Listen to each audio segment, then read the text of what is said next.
Très bien. Bonjour à toutes et à tous et merci d'être toujours là, fidèles au poste. Donc, on va continuer sur la méthode PBDDW et reprendre un petit peu ce qu'on avait commencé la semaine dernière pour faire l'analyse de l'erreur dans ce cadre-là. Donc, je vous rappelle qu'on dispose dans ce cadre de deux choses. On dispose pour approcher la solution vraie d'un modèle paramétré.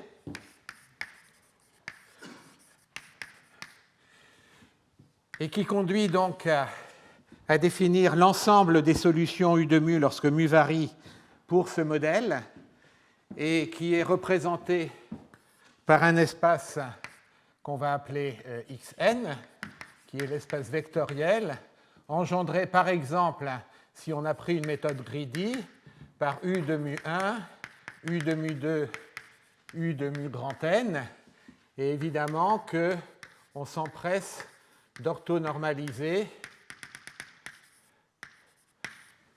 ou alors on a directement les zeta 1, zeta 2, zeta n qui viennent d'une méthode d'acquisition SVD par exemple, ou POD. Donc pour représenter la variété des solutions du modèle. Et on dispose aussi de mesures. Alors ces mesures, c'est considéré comme étant des formes linéaires qui sont appliquées à la solution exacte. Et donc ce sont des sigma de U vrai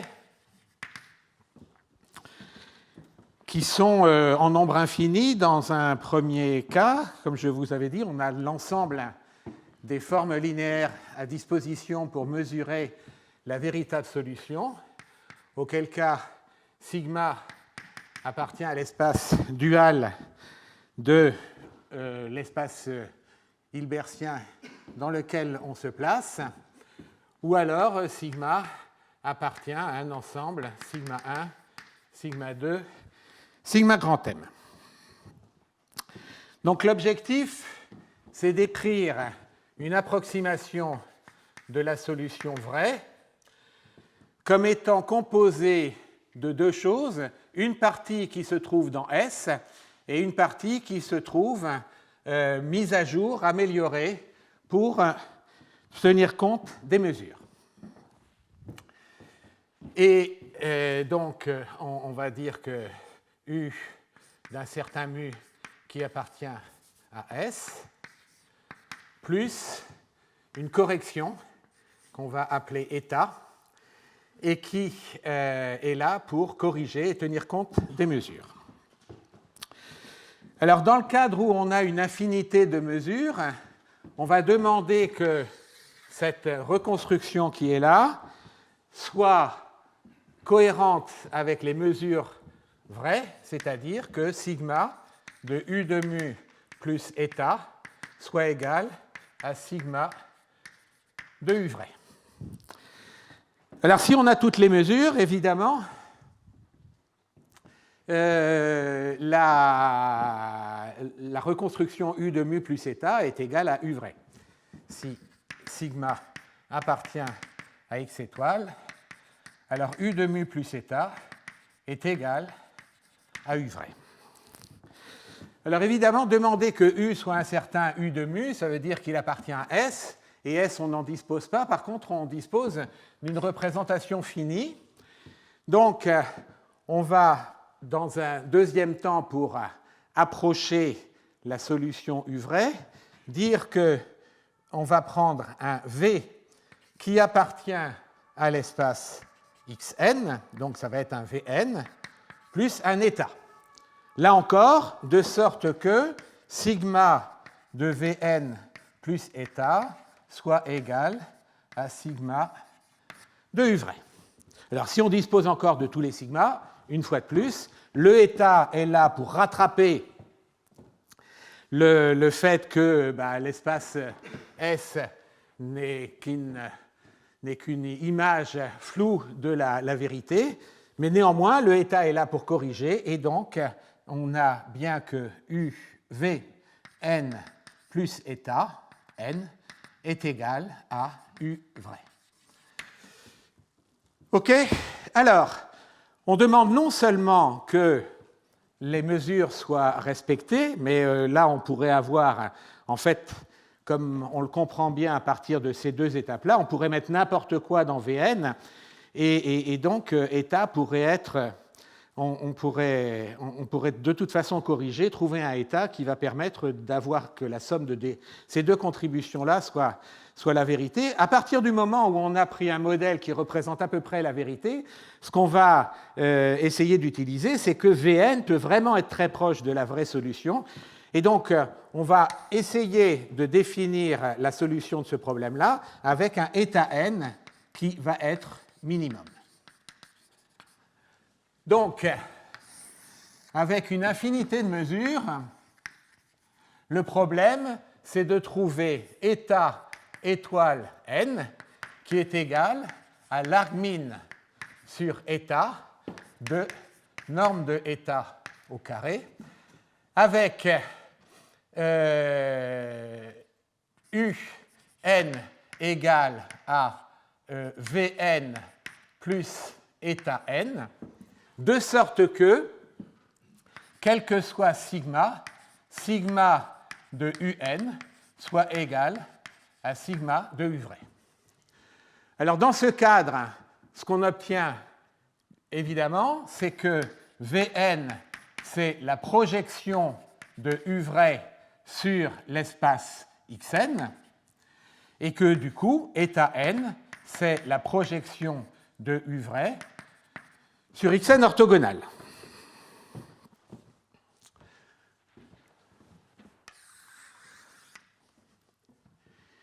Et donc, que vérifie le couple UN-Vn?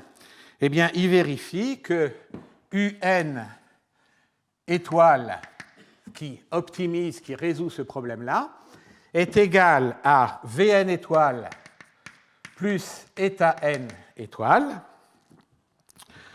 au sens où, quel que soit Q appartenant à X, UN étoile fois Q est égal à Vn étoile fois Q plus état n étoile fois Q en produit scalaire dans X.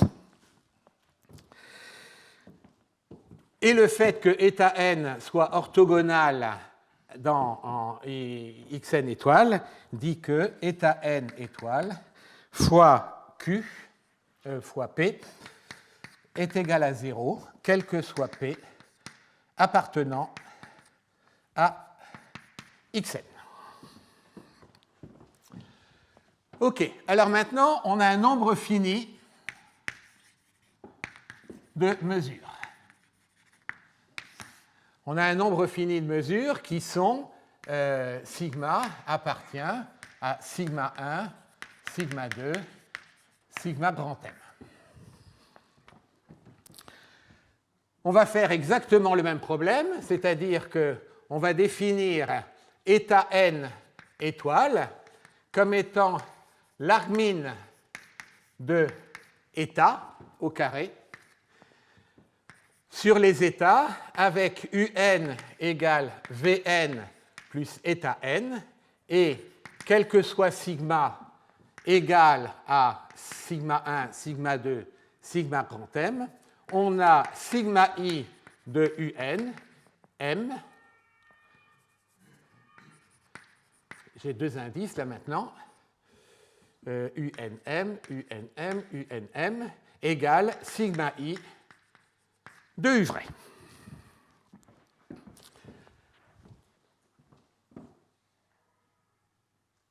Donc, dans cette écriture-là, on ne voit dans état que la partie qui est portée par les sigma i, plus exactement, si on appelle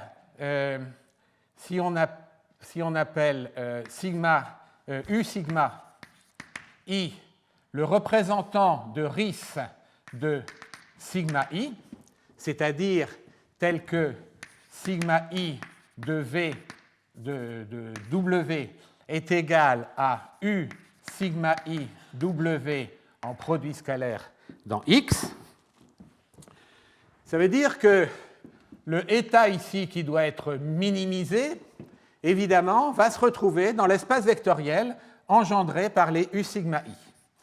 Et donc je définis UM comme étant l'espace vectoriel engendré par les U sigma I, I allant de 1 jusqu'à grand M.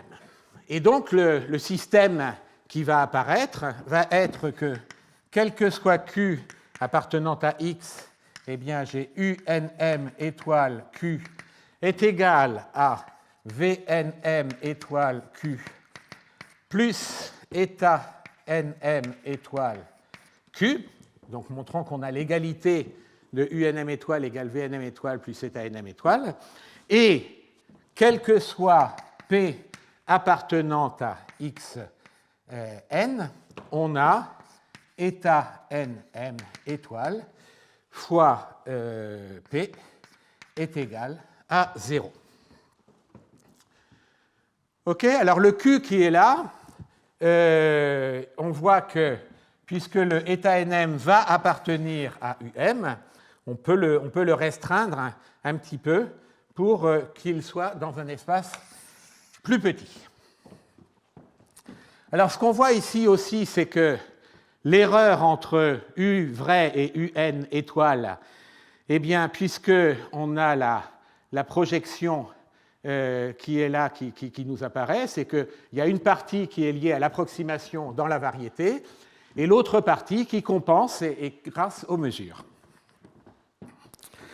Alors maintenant, on va estimer l'erreur entre U vrai et UNM, qui est reconstruit à partir de ces deux choses-là. Alors, de cette écriture ici et de cette écriture-là, si on teste sur des Q qui appartiennent à UM intersecté avec XN orthogonal, donc l'espace engendré par les formes et qui est dans l'orthogonale de Xn. Alors ce qu'on obtient, c'est que UNM étoile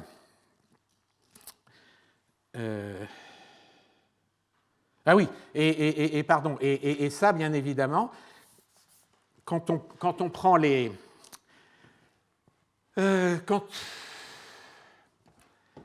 Alors, ça, c'était sur toutes les mesures.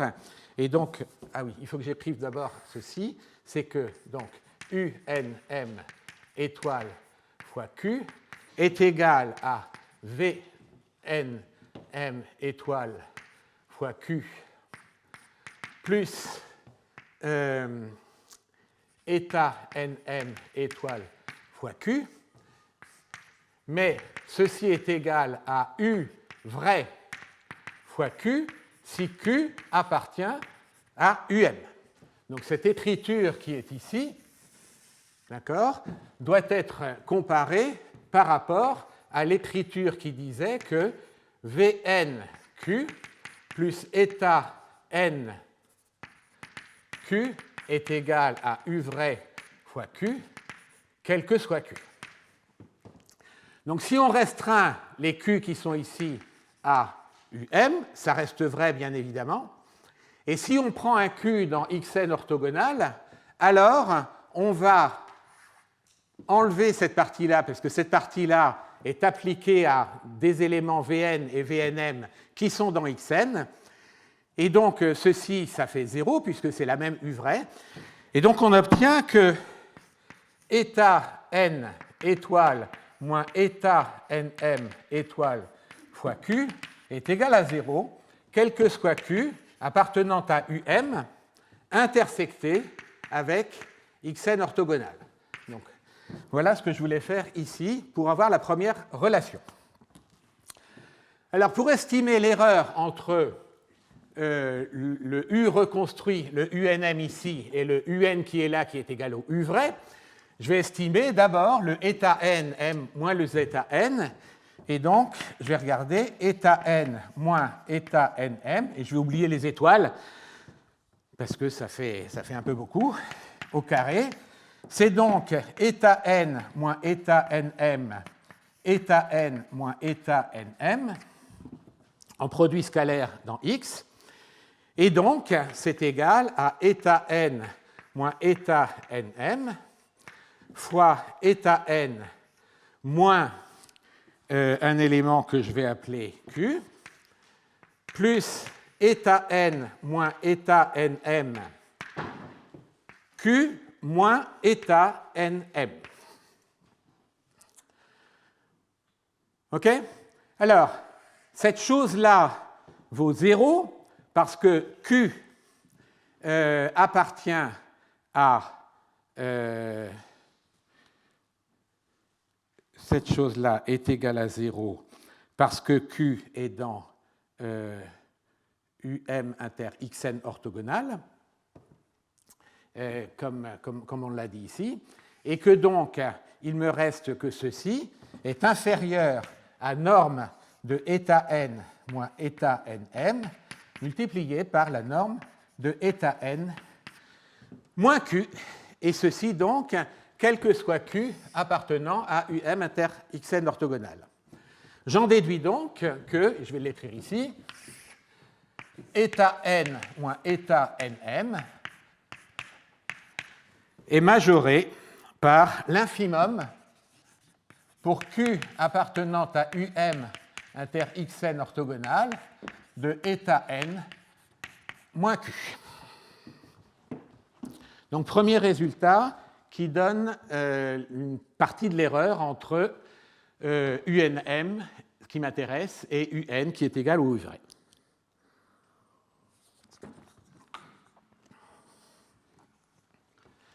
Alors, il faut que je garde ces deux choses-là. Donc, je vais effacer ici.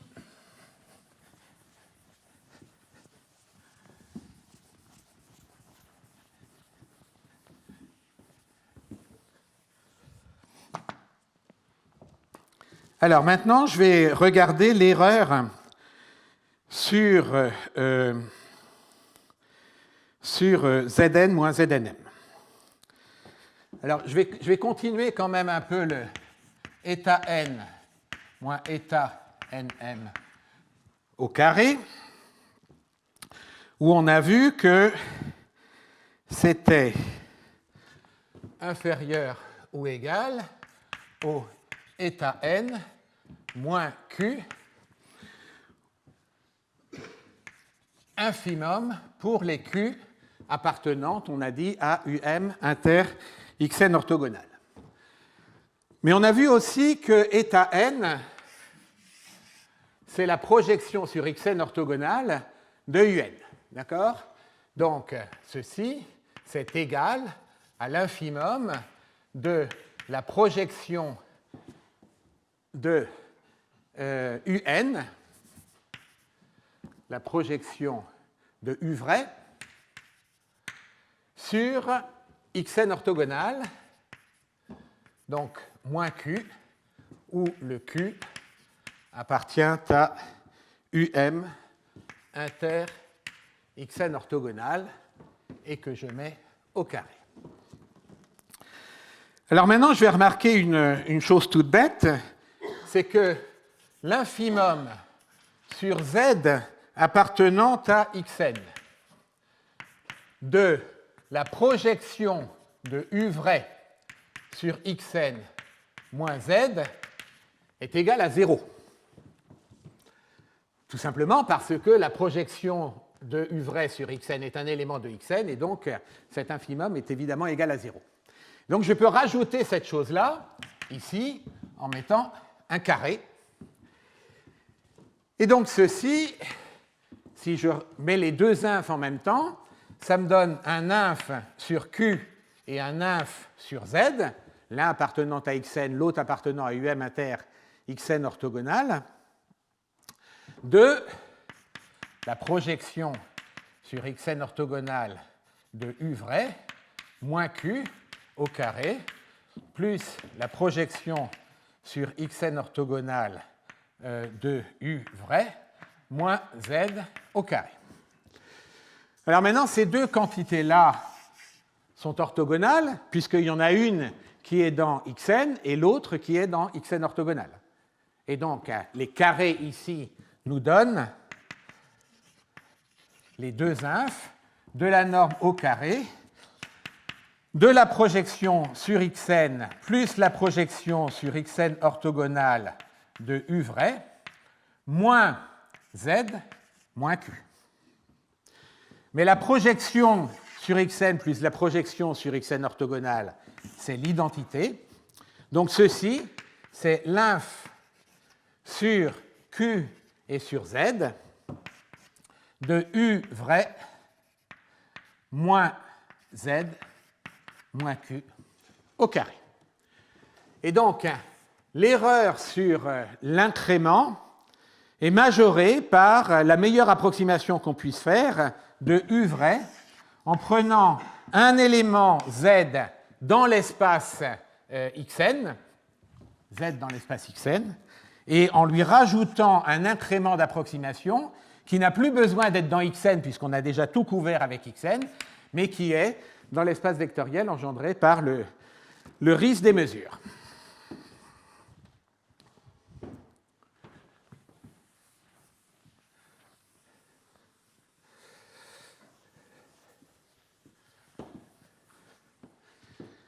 Alors, on continue donc avec l'erreur sur le Z et sur le Vn.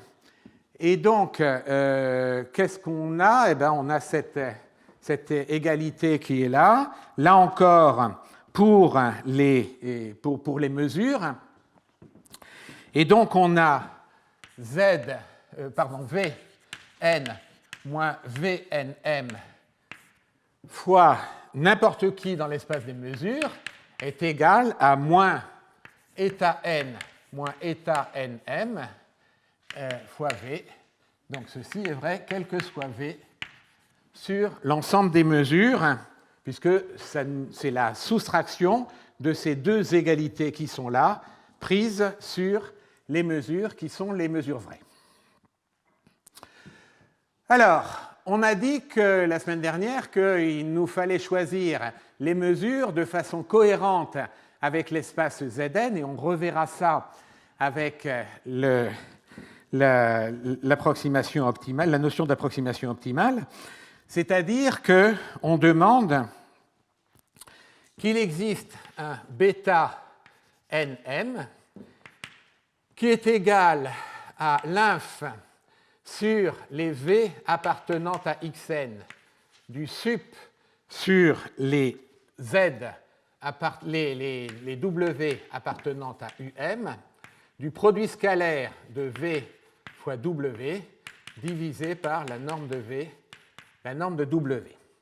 Et dans ce cadre-là, cette chose-là qui appartient à Xn, on va choisir un V qui est ici, dans l'espace des mesures, qui va nous permettre d'utiliser cette inégalité inf-sup, et donc de dire que bêta nm de la norme de Vn moins Vnm est majoré par le Vn moins Vnm fois un W étoile qui vient de la condition inf-sup ici, divisé par W étoile, et qui est donc, d'après cette égalité-ci, majoré par eta n moins eta nm multiplié par W et divisé par W. Donc l'erreur sur la partie dans Zn est majorée par l'erreur sur les états modulo cette constante bêta nm. Et donc on en déduit finalement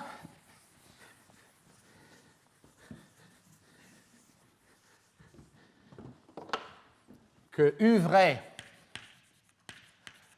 moins UNM optimisé, qui est donc égal à Vn plus eta n pour U vrai moins Vnm plus eta nm pour ce qui est de la partie UNM, eh bien, est majoré par 1 plus 1 sur bêta nm, l'infimum de U vrai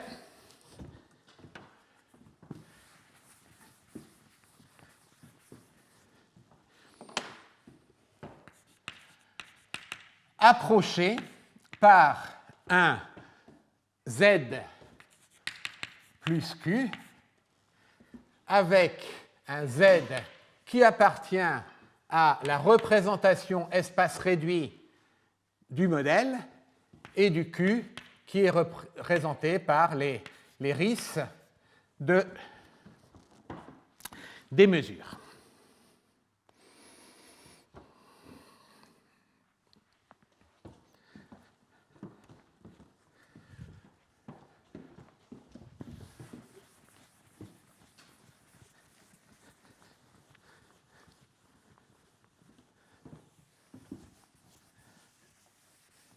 Voilà, donc je voulais vous faire cette démonstration-là pour bien montrer qu'il y avait trois choses qui intervenaient.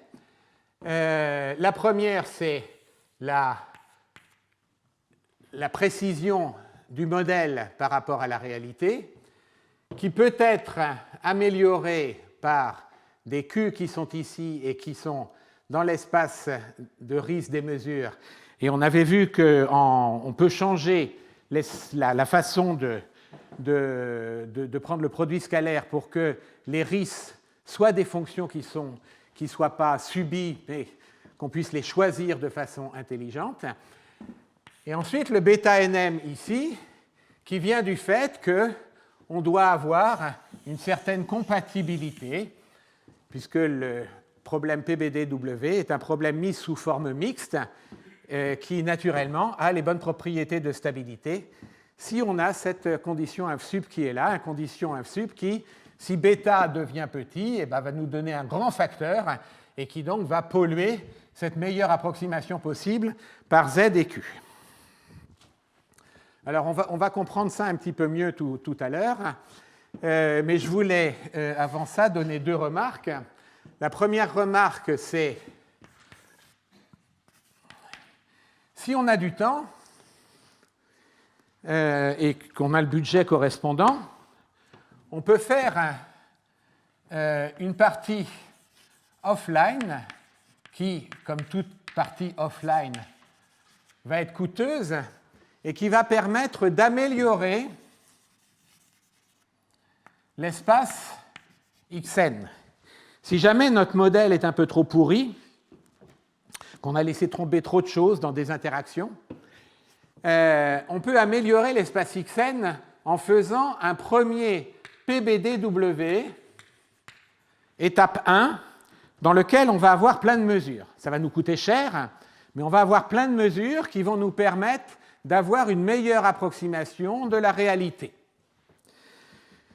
D'accord? Donc on va construire à la place de cet espace Xn et à la sortie de ce BBDW1, qui va être obtenu avec beaucoup de mesures et donc un M1, on va avoir un ensemble qui va être un ensemble de UNM1 étoiles, la solution optimale, éventuellement pour plusieurs situations.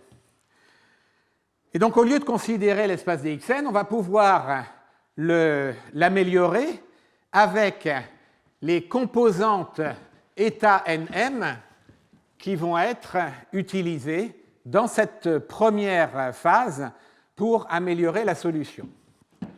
Donc on va remplacer l'espace Xn par un espace XNM qu'on va condenser. On va le condenser en faisant une SVD dessus, et ce qui fait que ça va donner un Xn plus un petit thème qui va être une adjonction de quelques modes pour bien représenter l'ensemble des solutions UNM1.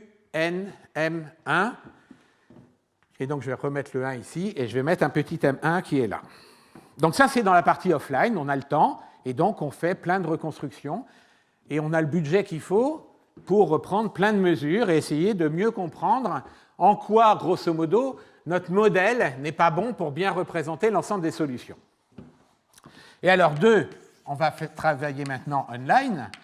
Okay, comme d'habitude, offline, coûteux. Et on a coûteux à la fois en finance, parce qu'il faut louer éventuellement des capteurs qu'on ne va pas pouvoir louer très longtemps, mais ça nous permet d'améliorer la connaissance du x qui est là. Et donc, online, on va revenir à un PBDW2, qui va être basé sur un M2 et cet espace qui est là.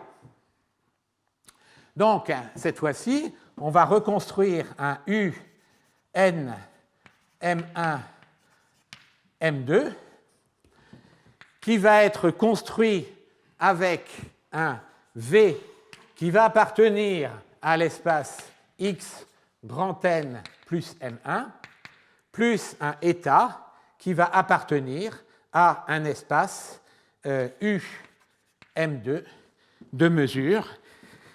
Et cet espace de mesure, il doit être optimisé pour avoir une condition bêta NM qui va être, là encore, satisfaisante.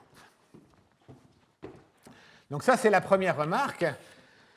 La deuxième remarque est que les appareils de mesure qui donnent des mesures exactes, ça n'existe pas.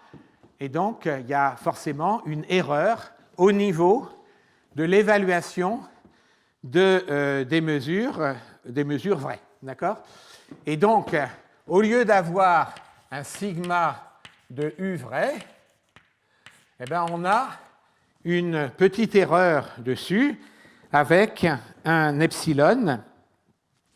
Et le epsilon, on va considérer que c'est une variable gaussienne centrée en 0 de variance sigma.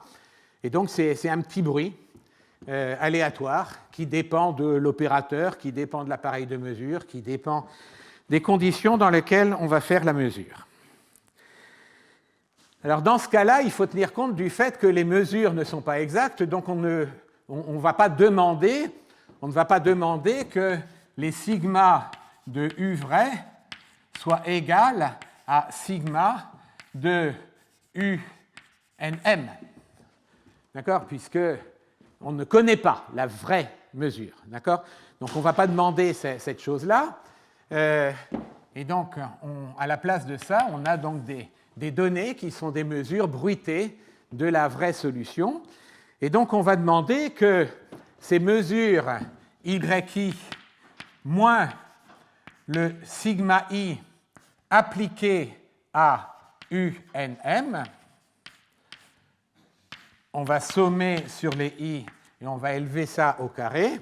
On ne va pas demander que ça soit égal à 0, mais on va demander que ça rentre dans le processus de minimisation, où on doit aussi, je vous rappelle, minimiser le état. Et donc, état au carré va être minimisé. Et donc, on va rajouter un plus qui est là, et on va mettre un xi pour faire la part entre la minimisation du état et l'acceptation des mesures qui sont ici. Alors, si on n'a pas de bruit, eh bien, on va vouloir que les mesures soient exactement vérifiées, puisque c'est la seule chose qui est vraie. Et donc, on va faire tendre xi vers 0. Et si les mesures ne sont pas très correctes, c'est-à-dire que epsilon n'est pas négligeable, eh bien, dans ce cas-là, on va accepter de s'écarter un petit peu des mesures et on va néanmoins demander la minimisation du état qui est là. Donc, on va minimiser cette fonction Q qui dépend donc deux états, qui dépend des mesures, sur les états qui sont dans l'espace vectoriel engendré par les mesures et qui complémentent le UNM qui est un Z et un état qui permet d'approcher les mesures qui sont ici. Alors donc dans ce cas-là, l'erreur tient compte l'erreur par rapport au UNM sans bruit. Il va tenir compte de xi et de état.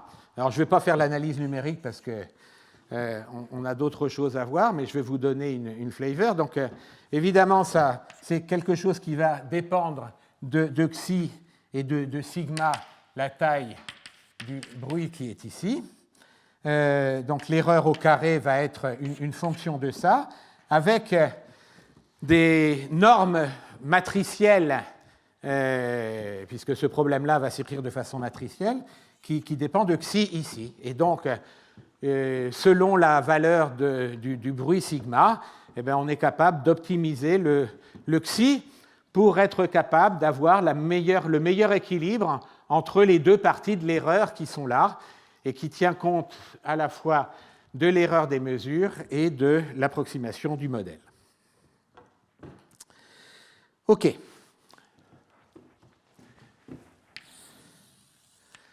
Alors, on va mettre ça dans un cadre maintenant de optimal recovery, reconstruction optimale, à partir de données.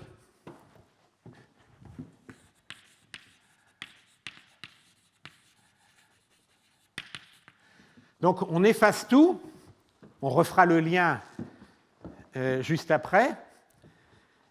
On efface tout, on ne garde que le fait qu'on connaît de la vraie solution que des sigma i, des mesures de U vrai. Alors des sigma i qui donnent des U de sigma i et qui donnent donc un espace qui est lié aux mesures UM. Alors, à partir de ces mesures qui sont là, il faut qu'on reconstruise le U vrai. Alors le U vrai, on n'en connaît que cette partie qui est là et qui va donc être représentée comme un élément W qui appartient à UM et qui est défini par les mesures et qui est donc défini pour que sigma i de W soit égal au sigma i de U vrai.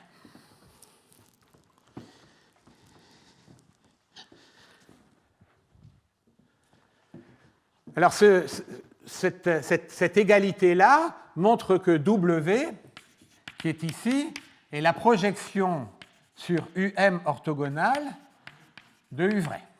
La projection sur UM de U vrai. Donc, U vrai est égal à W, la projection sur UM étoile, plus évidemment la projection sur UM orthogonale de W. Et donc la question est de savoir comment on reconstruit cette partie de U vrai, comment on reconstruit cette partie qui manque aux données. Alors si on n'a rien que les mesures, on ne peut rien faire d'autre que ce qui est là. Si on sait que on n'a rien d'autre que les mesures,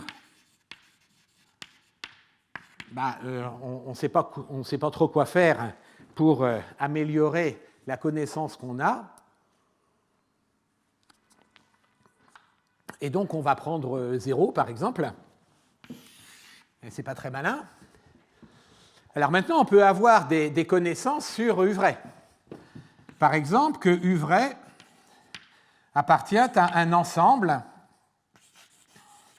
qu'on va appeler M, et que donc, on va dessiner par exemple cet ensemble-là, c'est une chose comme ça. On va mettre l'ensemble des mesures qui est ici. Et donc, qu'est-ce qu'on connaît avec les mesures? Eh bien, on connaît des projections des éléments qui sont sur cet ensemble M que j'ai assuré. On connaît ces projections sur l'espace UM par les mesures. Et donc, vous voyez que tous les éléments qui sont ici, ils ont la même mesure. Ils sont dans l'ensemble, mais ils ont exactement la même mesure. Et que donc, la différence entre ces éléments-là, eh c'est justement quelque chose qui est invisible par les mesures et qu'on ne va pas être capable de reconstruire. Et donc, quand on a les mesures plus un ensemble M qui est ici, eh bien, la solution la moins pire, ça va être de prendre ce qu'on appelle le centre de Tchebyshev de cet ensemble qui est là, qui va être le milieu qui est ici et qui est bien un élément de UM. Dans ce cadre-là, le centre de Tchebyshev, ça va être un élément qui n'est pas dans UM. Et donc, du coup, si on veut vraiment que ça soit dans UM, on va prendre celui-là ou celui-là, qui est celui qui est le moins pire par rapport à cette égalité qui est là. Alors, cette reconstruction qui est ici permet bien de comprendre le fait qu'au travers des mesures, eh bien, on est invisible sur toute la partie qui est orthogonale à l'espace UM et que, donc, pour reconstruire cette partie inconnue, eh bien, il va falloir justement supposer un certain nombre de choses. Alors, la méthode PBDW, donc, elle approche un petit peu dans ce cadre-là, puisqu'elle dit que ma solution vraie, elle appartient à un ensemble M qui est inconnu, mais que je peux approcher par un espace Xn, d'accord, qui va être de dimension finie, et dans lequel je sais que mon M pour manifold, par rapport à ensemble de solutions qui est aussi une variété, cet ensemble M-là est bien approché par Xn. D'accord ? Et donc, si Xn, justement, n'a pas de partie dans l'orthogonale de UM, et c'est justement ce que demande cette condition inf sub qui est ici, si l'espace Xn n'a pas de composantes qui sont orthogonales, eh bien, on va réussir à obtenir une solution qui va s'écrire comme la fonction W qui tient compte des mesures, plus un complément donné par le Xn et qui permet de reconstruire cette chose-là dans l'espace UM orthogonal inter Z. Alors vous voyez que l'approche PBDW et l'approche optimal recovery sont un petit peu duales l'une de l'autre, au sens où le point de départ dans le PBDW, c'est qu'on a le modèle et qu'on se débrouille pour trouver des mesures afin que la condition inf sup là soit satisfaite. Dans l'optimal recovery, c'est un petit peu l'aspect dual, c'est-à-dire on a les mesures qui sont fixées au début et on essaie de définir l'espace Xn de sorte que la même condition inf sup soit apportée. Alors, elle se retrouve bien évidemment une fois qu'on a formalisé le problème sous cette forme qui est ici. Elle se retrouve tout à fait, mais elles permettent de voir que selon qu'on prend le point de départ d'approcher la solution par un modèle paramétré ou qu'on n'a que les données et qu'on essaie de rajouter des choses pour retrouver cette partie qui est dans l'espace orthogonal, on voit qu'on a donc bien deux approches complémentaires. Alors ce qui est important, il me semble, c'est qu'on a ainsi la possibilité, avec modulo le bêta NM, d'approcher la véritable solution, non seulement par la partie qui est dans le modèle, mais une partie Q qui est pilotée par les mesures, ou qui est pilotée, si on modifie le produit scalaire, par un ensemble de fonctions radiales. On comprend bien aussi là que grand M doit être supérieur à grand N, parce que si grand M était plus petit, eh bien, il y a forcément un élément dans Xn qui va être orthogonal à UM, et donc ça donnerait un bêta NM qui est égal à 0. Donc on comprend bien que les mesures doivent être en nombre supérieur à l'espace Xn, et donc on comprend bien aussi que dans cette façon du PBDW de dessiner les mesures, ce qu'on va faire, c'est qu'on va commencer par prendre des mesures qui sont adaptées à cette condition inf sup. Les premières mesures qu'on va prendre vont permettre d'être le mieux placées pour déterminer la partie paramétrée qui s'appelle VNM dans la partie représentant le modèle. Et ensuite, on va placer les capteurs, les mesures, dans un ensemble qui n'aura plus besoin de vérifier cette condition-là, puisque plus on ajoute UM, plus on va améliorer le βNM. Donc une fois que le βNM est satisfait, on n'a plus besoin de satisfaire cette partie-là. Et donc là, on va essayer de définir les autres mesures pour améliorer le complément qu'il faut au modèle pour représenter la réalité. Et donc là, on prend a priori plutôt des mesures qui correspondent à des fonctions qui vont être radiales et qui vont être mises de façon à optimiser la position des capteurs pour rajouter un maximum d'informations. Très bien. Donc, ça termine cette partie de reconstruction de la solution à partir de mesures et à partir du modèle, en tenant compte éventuellement d'un bruit.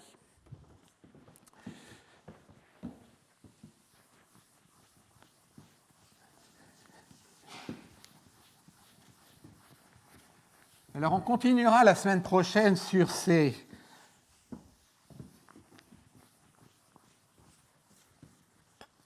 notions de reconstruction vues avec sous l'aspect encodeur-décodeur. Mais avant de passer à des approximations qui éventuellement pourraient être non linéaires, je voudrais ajouter prise en compte de contraintes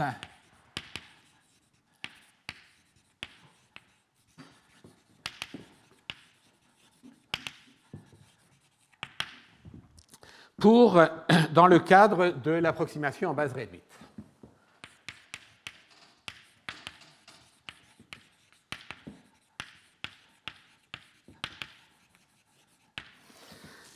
Alors, on a vu qu'on avait un ensemble de solutions, U de mu appartenant à un ensemble D inclus a priori dans RP, où P est le nombre de paramètres.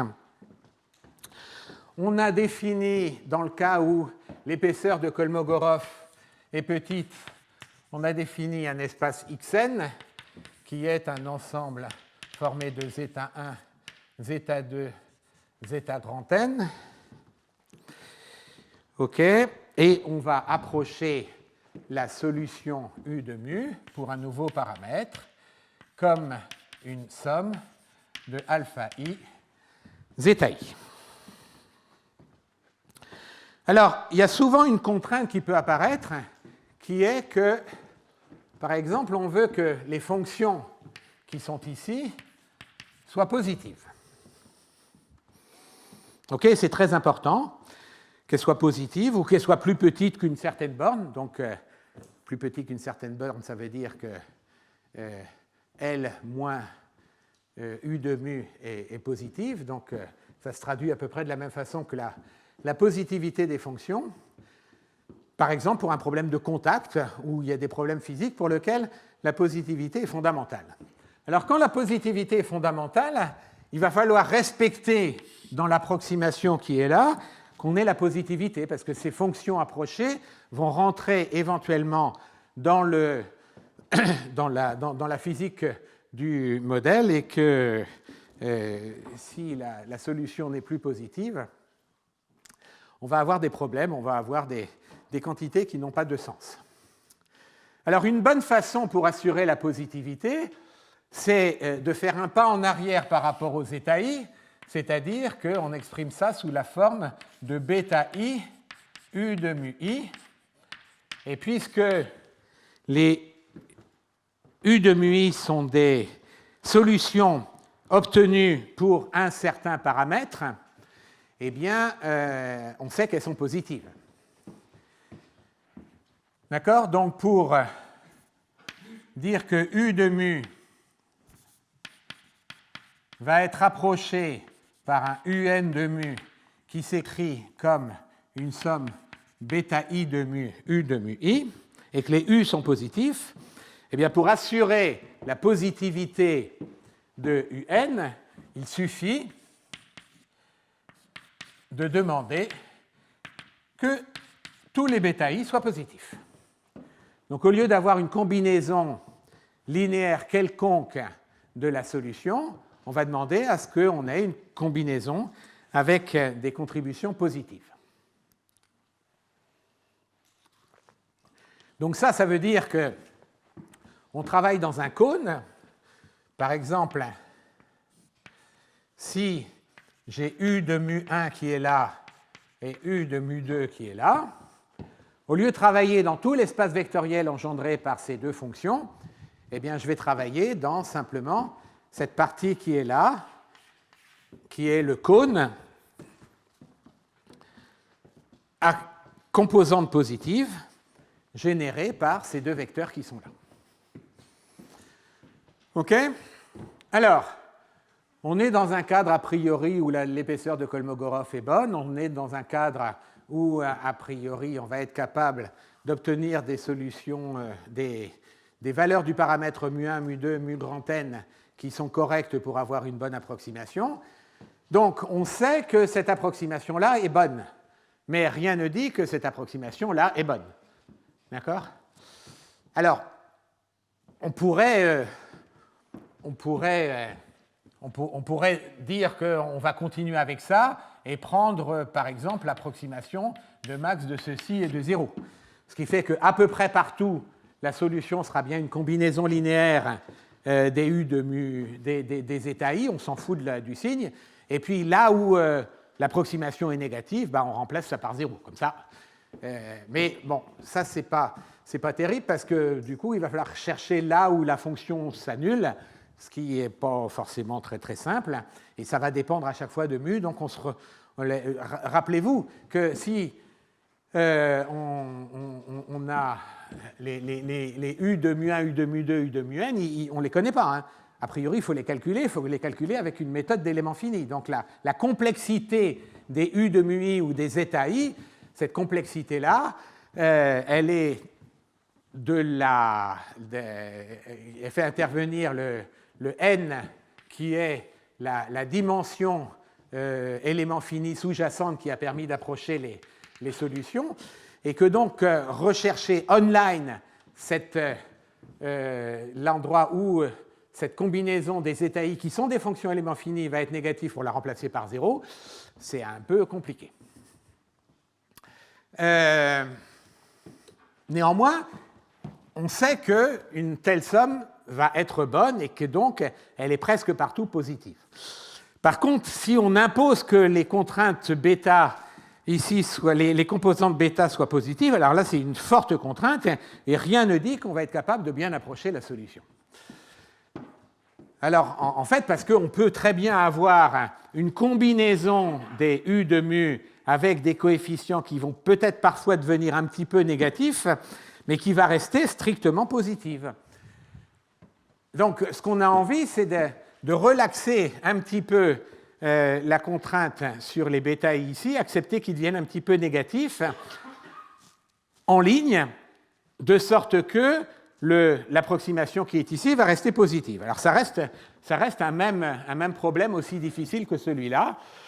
Et donc on a eu l'idée d'essayer d'élargir un petit peu le cône qui est là en modifiant offline les U de mu1, U de mu2, U de mu n. C'est-à-dire qu'on va élargir le cône de fonctions positives en prenant U de mu1 et en lui retranchant un petit chouille de U de mu2. Donc je répète, je suis offline. Hein, et donc, j'enlève à U de mu1 un petit bout de U de mu2. D'accord? Donc si lambda égale 0, ça reste positif. Si lambda est tout positif, mais tout petit, c'est encore positif. D'accord? Et donc on va prendre un lambda 1 étoile comme étant l'arg max de U de mu qui reste positif. On prend le plus grand lambda qui garde la positivité de U de mu1 moins lambda U de mu2. D'accord? Et on fait la même chose sur lambda 2 étoile, où on retire à U de mu2 un lambda U de mu1, de sorte qu'il reste positif. D'accord? Et donc, j'ai un U bar de mu1 qui va être égal à U de mu1 moins lambda 1 étoile U de mu2, et j'ai un U bar de mu2 qui est égal à U de mu2 moins lambda bar 2 étoile U de mu1. D'accord? Alors, ça veut dire que certainement cette fonction-là va s'annuler en quelques points. D'accord? On va prendre le plus grand lambda 1 étoile pour que cette fonction-là s'annule en éventuellement quelques points, et là aussi. Alors, ces deux fonctions-là, par définition, restent positives ou nulles. Et donc, si on fait une combinaison de U bar de mu1 et de U bar de mu2, eh bien, on va rester positive avec des coefficients positifs. Donc, U n de mu va être égal à une somme de bêta bar de mu, U bar de mu i. Avec les bêta bars i qui sont positifs. Mais vous voyez, j'ai élargi le cône maintenant, ce qui fait que des fonctions qui sont ici sont à composante positive dans le cône élargi, mais à composante négative dans le cône initial. D'accord? Donc, en élargissant ainsi, on améliore l'approximation. Alors, c'est facile de le faire avec 2. Avec plus, eh ben, c'est un petit peu plus compliqué, parce que est-ce qu'il faut retirer du E du mu2 ou du U de mu3 ou voilà. Donc là, il y a plusieurs méthodes. Alors, on avait proposé une première méthode et Virginie et je ne sais plus qui avaient travaillé aussi pour travailler dans cet élargissement du cône afin d'augmenter la propriété d'approximation. Alors là, il n'y a, à ma connaissance, aucun théorème qui existe pour avoir la bonne solution, mais en tout cas, on élargit le cône, et vous voyez bien que, bien qu'il y ait des composantes positives en fonction de U bar, eh bien, ça ne se traduit pas en des composantes positives en U de mu1 et U de mu2, d'accord? Parce que ce machin-là va s'écrire, je ne sais plus d'effaceur, si, ce machin-là va donc s'écrire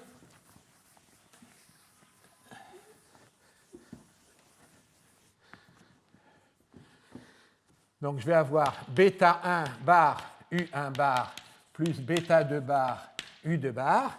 Ça fait bêta 1 bar facteur de U de mu1 moins lambda 1 U de mu2 plus bêta 2 bar U de mu2 moins lambda 2 U de mu1. Et donc ça fait bêta bar 1 plus bêta bar 2 moins bêta bar 2 multiplié par lambda 2 U de mu1 plus bêta bar 2 moins bêta bar 1 lambda 1 multiplié par U de mu2. Et donc, avec bêta 1 et bêta 2 positifs, il n'y a aucune raison que cette quantité-là, puisque lambda 2 est positif, que ces deux quantités-là soient positives. On a écarté le cône pour élargir l'espace d'approximation. Okay? Donc ça, c'est une première contrainte assez facile à réaliser, peut-être pas de façon optimale, et en tout cas, il y a à optimiser, dans le cas de dimension supérieure, comment on fait pour définir le meilleur U bar de mu1, U bar 1, qui, à partir de mu1, enlève des lambda bar 1 i, U de mu i allant de 2 jusqu'à grand N, avec des conditions lambda ici qui sont positives et qui permettent d'élargir au plus l'ensemble des fonctions U de mu2. D'accord ? Alors, ce qu'on a proposé dans un premier cadre, c'est de partir, d'optimiser selon ce critère-là, mais de ne prendre que la moitié de lambda 1 pour laisser la possibilité à U de mu2 et U de mu3 et U de mu4, qui vont devenir derrière, de continuer à aplatir la solution. Donc le but, c'est d'aplatir la solution tout en la laissant positive. Et donc en itérant là-dessus, on arrivait à quelque chose, mais donc c'est quelque chose sur lequel on peut tout à fait améliorer l'approximation. Alors ça, c'est une première chose, conserver la positivité. Et ce qui dit conserver la positivité, comme je disais, permet aussi de conserver des bornes où les U doivent être plus petits qu'une certaine constante L. Ça, c'était la première condition un peu difficile à vérifier, à maintenir dans le cadre des bases réduites, de façon exacte en tout cas.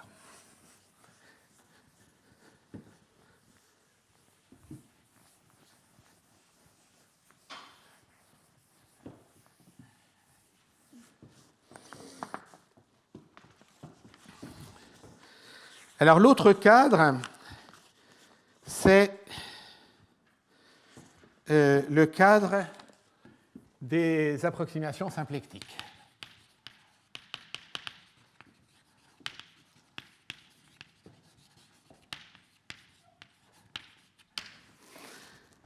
OK, donc là, on est dans un autre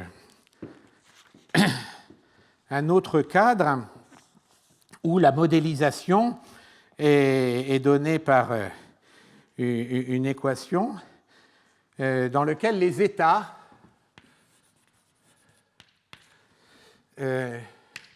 x de t et de mu sont des couples classiquement écrits q de t et de mu, p de t et de mu, et qui vont, parce qu'on va les discrétiser, appartenir à R de n. Et donc, ils sont régis par une équation hamiltonienne qui dit que x point de t et de mu est égal à j de n gradient par rapport à x d'un hamiltonien appliqué à x de t et de mu qui dépend de mu, et avec une condition initiale, x de 0 et de mu est égal à un certain x de 0 et de mu. Alors j de n ici, ça va être un élément qui va être important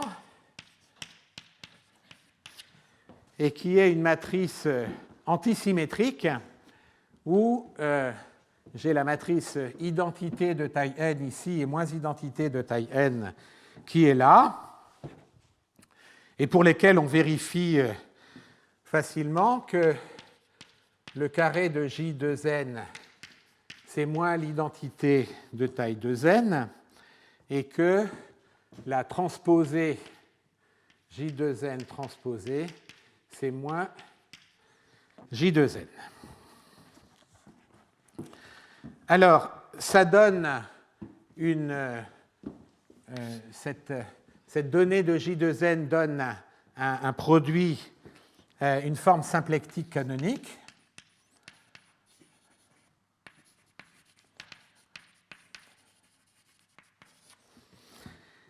Qui est l'application qui a deux éléments V, associe W de UV est égal à U transposé J2N moins 1 V, ou encore moins U transposé J2N V.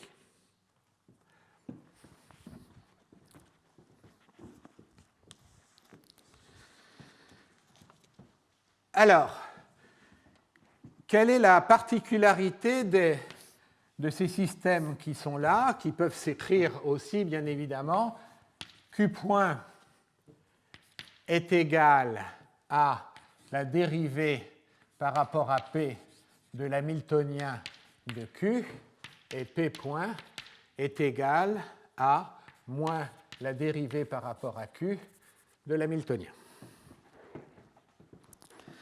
Alors, ce que vérifie un tel système, c'est que l'hamiltonien, le long d'une trajectoire, x de t et de mu reste constant.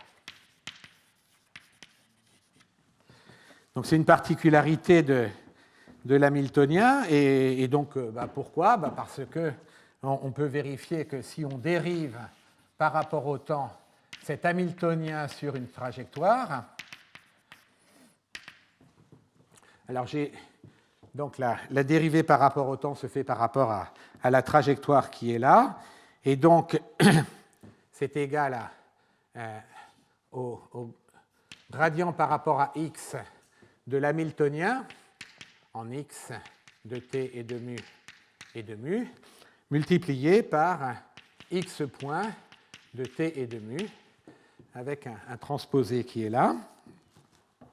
Et la dynamique du x point, c'est justement celle-ci, c'est-à-dire gradient x de h transposé multiplié par j2n fois le gradient x du même hamiltonien. Et donc, puisque j est antisymétrique, ça donne 0. Et c'est donc une propriété importante de ces systèmes-là qu'on veut garder lors de la discrétisation. Alors, quand on fait une discrétisation en base réduite, l'ensemble des solutions, alors qu'on va appeler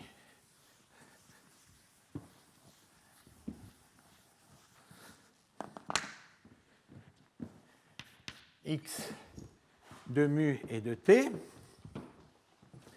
cet ensemble-là de solutions, on va vouloir le réduire. On va vouloir le réduire avec une méthode classique, en prenant soit une méthode greedy classique, soit une méthode SVD, une méthode greedy classique basée sur un estimateur d'erreur.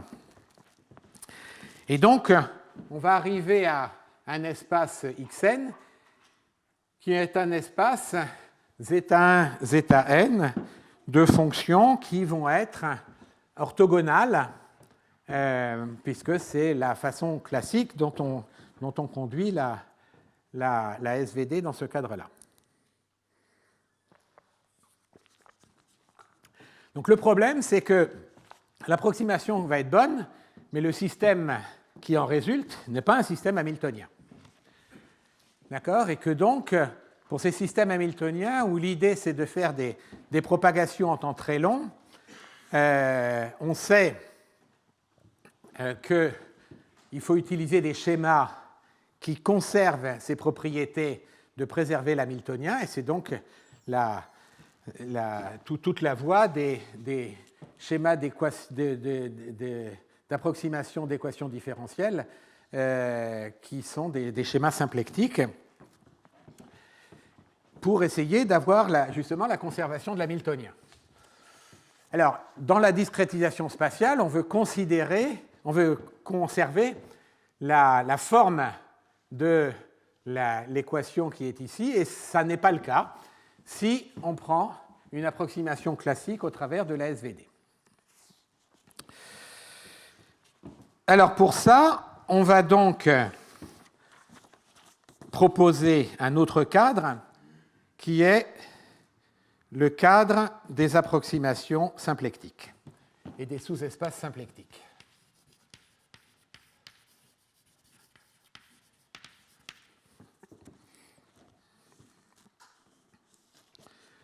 Alors on dit qu'une matrice grand A qui appartient à R2n croix 2 petit n est symplectique si A transposé J2n A est égal à J2n. Alors vous vous souvenez, la base des vecteurs qui est ici, si on les mettait sous la forme zeta1, zeta2, zeta-n, ce qu'on avait, c'était que V orthogonal V transposé V était égal à l'identité. Ça, c'était l'idée de la décomposition de l'approximation orthogonale classique. Alors ici, ce qu'on va prendre, c'est des matrices toujours avec 2n degrés de liberté dans la direction des verticales, et on va prendre 2n éléments qui vont être ici, pour que l'approximation vérifie au sens de la géométrie symplectique cette condition ici d'orthogonalité. Alors, dans ce cadre-là, quand on a une matrice symplectique, alors on peut associer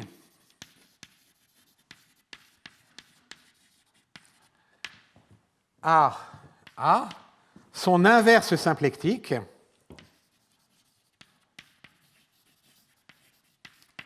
et son inverse symplectique, c'est A plus égale à J2n transposé A transposé J2n. Et on peut vérifier en effet, d'après la propriété de symplecticité qui est ici, que A plus A est égal à l'identité dans l'espace de petit n. Et qu'on a donc du coup un projecteur symplectique associé qui est A, l'inverse de A.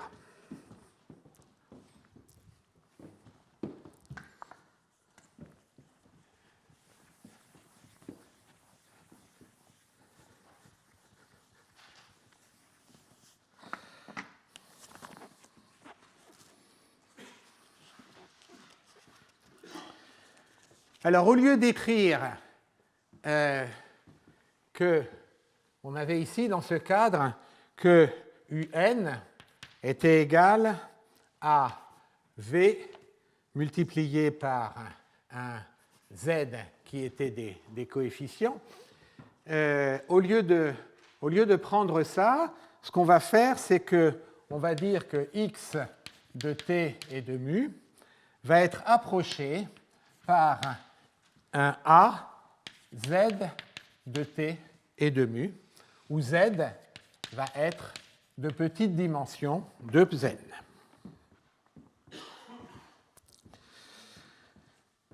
Et donc, dans l'hamiltonien qui est ici, au lieu de mettre X, eh bien, on va mettre A de Z et de mu.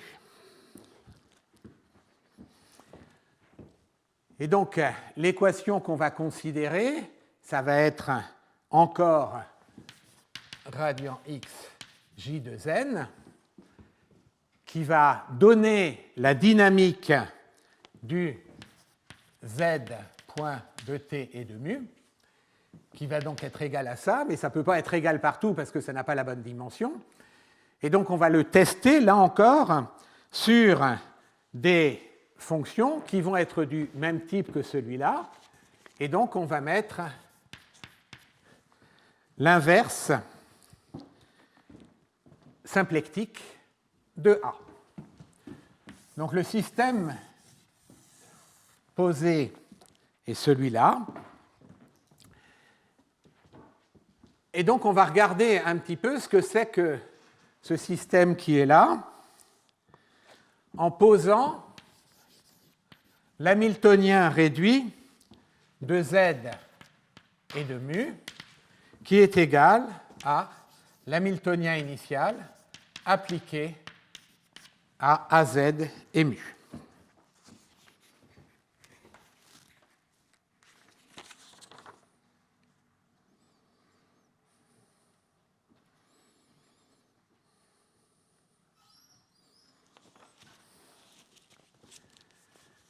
OK? Alors, si on calcule le gradient par rapport à Z de cet hamiltonien réduit par rapport à mu, alors il s'écrit le gradient par rapport à x de l'hamiltonien initial appliqué en AZ et en mu, avec devant le A transposé qui vient de la dérivation par rapport à Z d'un élément dans lequel, dans H, le X est égal à AZ. Alors, quand on utilise les relations sur A transposé J2N qui sont ici, on s'aperçoit que Z point de T et de mu est égal à J2N, de petit n, de gradient Z, l'hamiltonien réduit, exprimé en fonction de Z et de mu. D'accord? Donc le fait d'avoir pris une approximation réduite dans laquelle, au lieu de prendre des matrices qui sont orthogonales, on prend des matrices qui sont définies par une matrice symplectique, ça donne une forme hamiltonienne au système réduit. Donc le système réduit est hamiltonien. D'accord? Et donc on aura toutes les bonnes propriétés de conservation, non pas de l'hamiltonien initial, mais de l'hamiltonien réduit.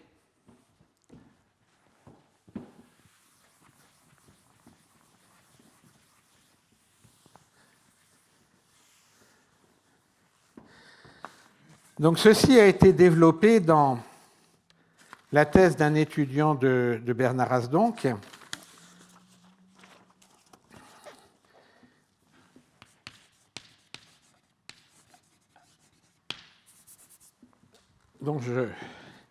dont j'ai lu la thèse pour vous parler de cette partie de la conservation par base réduite.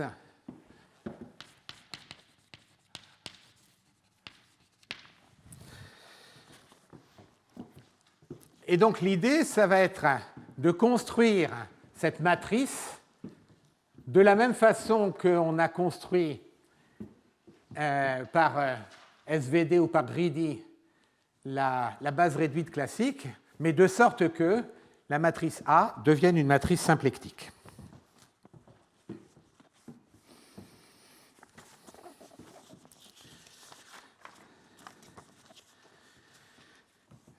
Donc,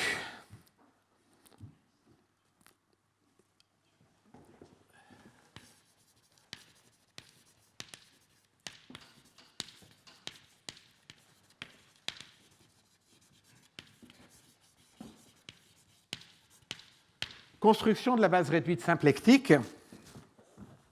Alors, on va considérer tout d'abord qu'on a deux éléments.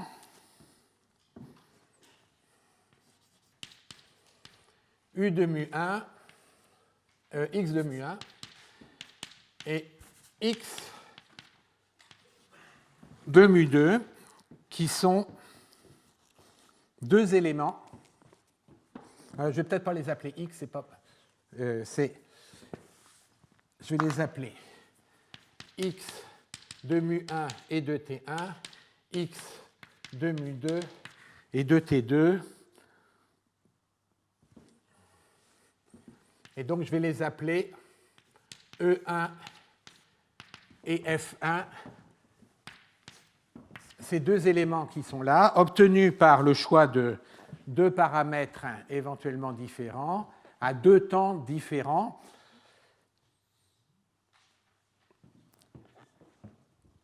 Parce qu'on a dans ce cadre-là, on a grosso modo deux paramètres. On a le paramètre qui intervient dans l'hamiltonien. Mais comme c'est un processus qui dépend du temps, ces fonctions-là qui sont dans R2n, on va éventuellement les avoir tout au long d'une trajectoire dans la partie offline. On va faire la simulation et on va prendre quelques représentants temporels intéressants pour bien représenter la solution. Alors, ce qu'on va vouloir, c'est que vous vous souvenez la forme W de UV symplectique qu'on avait introduit tout à l'heure, qui était U transposé JV.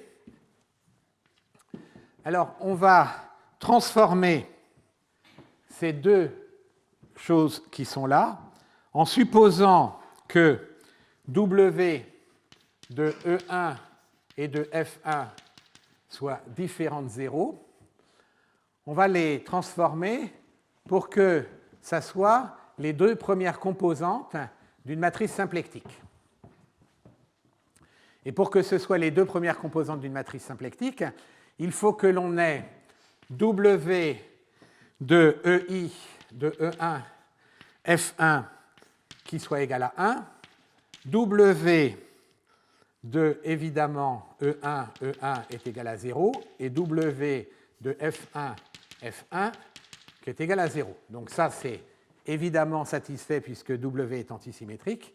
Et donc, il suffit de normaliser les E étoiles transformées à partir de ces deux premières valeurs pour avoir les deux premières colonnes d'une matrice symplectique. Et donc, on va avoir E1 étoile qui va être égal à E1 divisé par la racine carrée de W de E1 F1 au signe près, et F1 étoile va être égal à F1 divisé par la racine carrée de W de E1 F1 en valeur absolue. Et donc au signe près, on aura cette égalité égale à 1. Alors maintenant,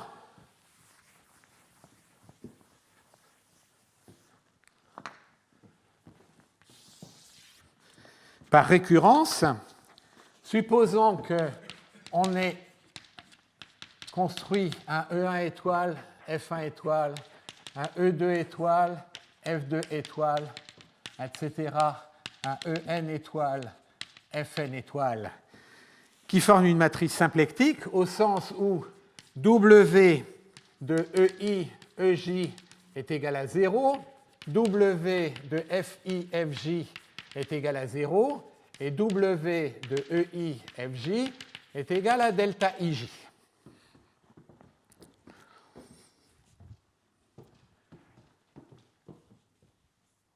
Alors, donc, E1 est un vecteur de taille grand N, F1 est un vecteur de taille grand N. On les met en colonnes pour avoir la première colonne de A, et on a ainsi E2, F2, En, Fn.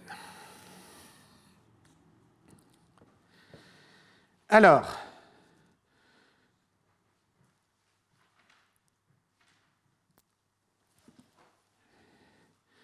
si on prend un élément S quelconque,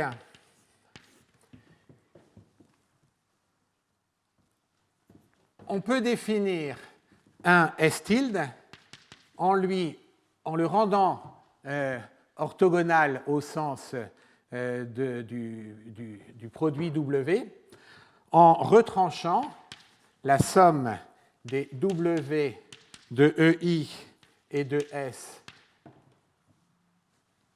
moins W de FI et de S, EI. Et donc la somme de I allant de 1 jusqu'à petit n. Donc ayant un élément S quelconque, on peut lui retrancher ça de sorte que le W de EJ et de S tilde va être égal à W de EJ et de S moins la somme de I égale 1 à N de W de EI et de S, W de EJ et de FI, moins W de FI et de S, W de EI et de EJ. Alors ça fait 0. Ça fait delta IJ. Et donc, il reste ici W de EJ et de S. Et donc, ceci est égal à 0. Donc, ceci nous a permis de rendre n'importe quel élément S tilde d'enlever à S, le transformer en un S tilde, de sorte que le W des EJ S tilde est égal à 0 pour tous les E précédents, et de la même façon, vous avez compris, le W de FJ et de S tilde est égal à 0. Alors, qu'est-ce que je fais maintenant? Je vais rajouter deux éléments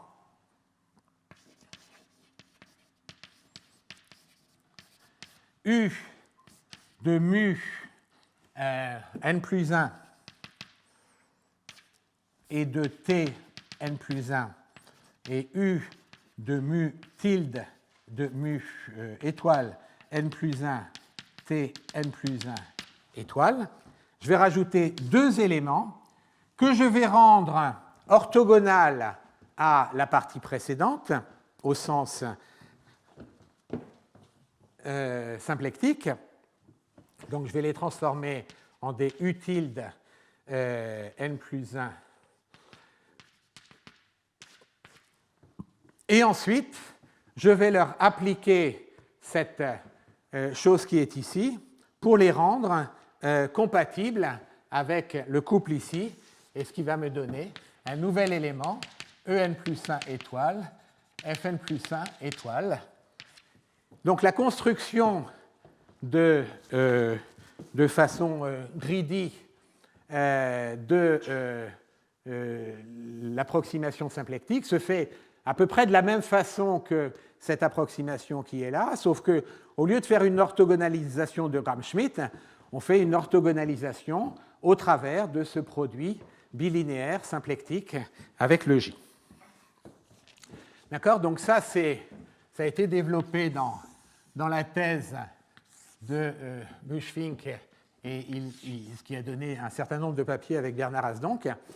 Et on n'a donc pas besoin du tout d'avoir l'orthonormalité classique, et au contraire que rajouter cette contrainte-là qui s'appelle une orthosymplectique, eh bien forcément, puisqu'on rajoute des conditions, va diminuer les propriétés d'approximation de la solution symplectique qui est là. Le fait d'avoir une matrice symplectique n'est pas antinomique avec garder l'orthogonalité au sens classique, mais ne sert à rien dans ce qui est de l'approximation. Et en particulier, ce qui est important dans ce cadre-là, c'est d'avoir un Hamiltonien réduit qui permet d'avoir une équation sur l'évolution du Z sous cette forme-là, qui va conserver la propriété symplectique. Alors, une fois qu'on a cette écriture symplectique, il faut utiliser un schéma de différentiel symplectique pour obtenir la bonne conservation et avoir la bonne conservation, non pas de l'hamiltonien initial, mais de l'hamiltonien réduit ici, ce qui permet d'avoir une bonne approximation en temps long de la solution. Voilà donc ce que je voulais vous dire aujourd'hui. Donc, deux propriétés de conservation importantes, la positivité des solutions, d'une part, et d'autre part, garder le caractère symplectique de la solution, où le cadre, la technique est à peu près la même, sauf qu'il faut remplacer la propriété d'orthogonalité par une propriété de symplecticité de la matrice. Très bien. On va s'arrêter. Il est 10h59. Est-ce qu'il y a des questions ?